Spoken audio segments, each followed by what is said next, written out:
Right, I want to talk about something a little lighter, but probably just as anger-inducing.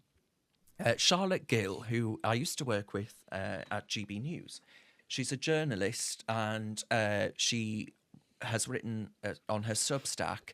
She's been trawling through a series of research projects that have been awarded taxpayer grants for this research, and how taxpayers are essentially spending millions of pounds funding woke ideology and for some of the most extreme ideologues that the world has known. It's jobs for the woke, and it goes round and round like a vicious circle in perpetuity, and we keep doing it.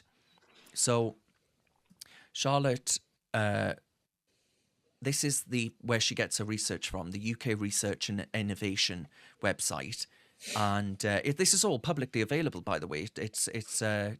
And this first one is a research into the Europe that gay porn built, 1945 to 2000, and it's Birmingham City University. Don't send your kids there, and the funded value. The funded value there is £841,000. £841,000 on research into the Europe that gay porn built. And she has a list on her Substack, which you should all check out, where the first example, as I say, this is all from that website that I've just referenced there. And she's got more examples. Sequence, self and struggle, performing and archiving sex, place and class in pageant competitions in Cape Town. British taxpayer funding value, £189,000. What are some of the most egregious ones? Perverse collections, building Europe's queer and trans archives. British taxpayers have paid £136,000. Asexual epidemics, detectives and spinsters, the construction of pathological asexuality in Victorian fiction. I mean, who the hell's interested in that? Sam Smith. And the value, the funded value of that is £714,000. What do you even spend that amount of money on doing a research paper? Decolonising just need the a museum. £50 Microsoft Word subscription and that. Digital repatriation, £805,000. Trans performance now, glitching cisgenderism, apparently being a born male or female is a glitch in the system, in the matrix. And they were funded £185,000. Diverse communities, of course, there's a name check there.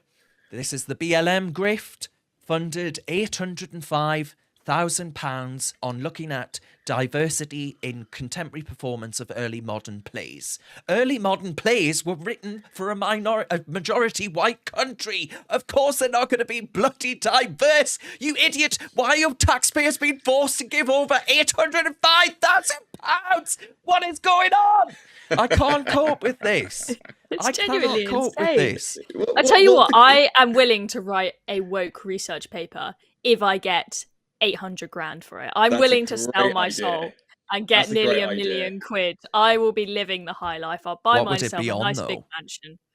I just get ChatGPT to write the most offensive title possible and go to and AI, artificial intelligence, will do that for you. ChatGPT won't do it. No bother. No, they will. They'd love this crap.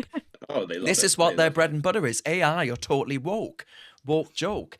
And we'll be the ones bearing the brunt. We'll be the ones dumping up the cash. It's going to get to a point where people in this country would happily welcome a foreign invasion from someone like Russia.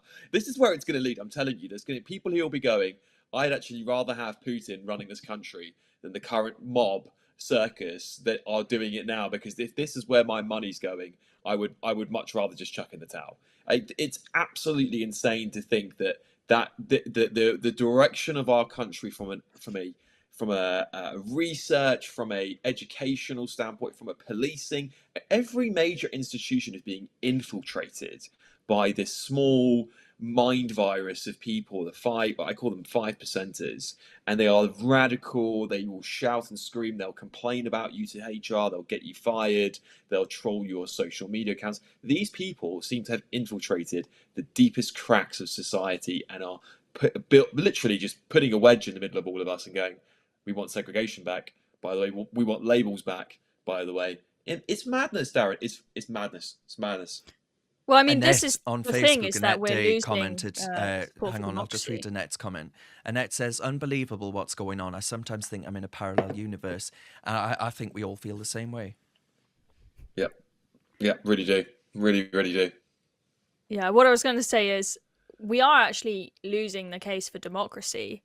All the other countries that are not democratic are looking at the countries that allow people to vote and see that we've all gone absolutely bonkers. And I think there are a good number of people who are now saying, actually, you know, maybe Putin's Russia is better. They don't have any of this woke nonsense going on. And I'm just hoping that if God forbid we did get invaded by Putin, that one good thing might come out of it is that it's finally the reality check for these absolute nutters, that maybe they should, you know, we've got bigger fish to fry than their stupid woke agenda. Well, I don't think I'm going to be calling for Pres Putin to come to the UK anytime soon, but No. you know, I think there might be one or two problems, certainly in my life. But anyway, moving on, I want to highlight this other, just on that story. The last little point I just want to make is this one where the taxpayer has stumped up. This is an astronomical sum of money, and the taxpayer, if I can get it up, so hopefully you can see this on the screen. Yeah, so what it says here is this is a UK research and innovation funding. So this is our funding, right? This is funding to Arts and Humanities Research Council. There's a whole load of these councils, taxpayer-funded entities with acronyms, that have put forward this cash. And it's called Realising the Health Co-Benefits of the Transition to Net Zero. Now, I think I could do that one for free, actually, which is we're going to be colder, we're going to be poorer, and therefore there are no health benefits, because there's going to be a real knock-on effect with people, especially the elderly, being unable to heat their homes during the winter, and people won't be able to get out and about in their cars, etc. There are so many ways in which this would impact our lives in a really astronomical way, which politicians are simply playing fast and loose with the truth on this. But I want to just read out the amount, because it's staggering. So for realising the health co-benefits of the transition to net zero, the taxpayer has stumped up £34 million. 34 million. And you just think, what could 34 million quid have gone on? You know, that could have got us some bobbies on the beat. We've just been talking about the dire straits that London's in. Like, this is just obscene. Well, I mean, the it's cost astronomical. Go on, Alex. No, I was just going to say, really briefly, I mean, it's astronomical. And where British people are crying out for help, you know, this is the worst economic crisis that most of us have seen in our lifetimes. And even those for the young people that have even lived through the financial crisis, and for the older generation who've lived through maybe 2 or 3 financial crises now. And they're being told, well, sorry, you're on your own. But we'll happily fund this research paper and all this nonsense at the tune of 34 million. And we'll also continue with our net zero insane agenda, all under a Conservative government. I know why people are turning away from the ballot box now. It makes total sense. Yeah.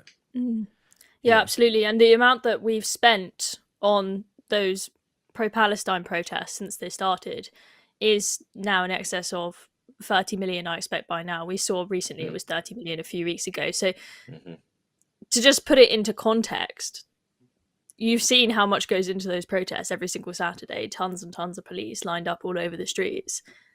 The cost of that every single Saturday since October 7th is the amount of money you apparently need to fund a research paper.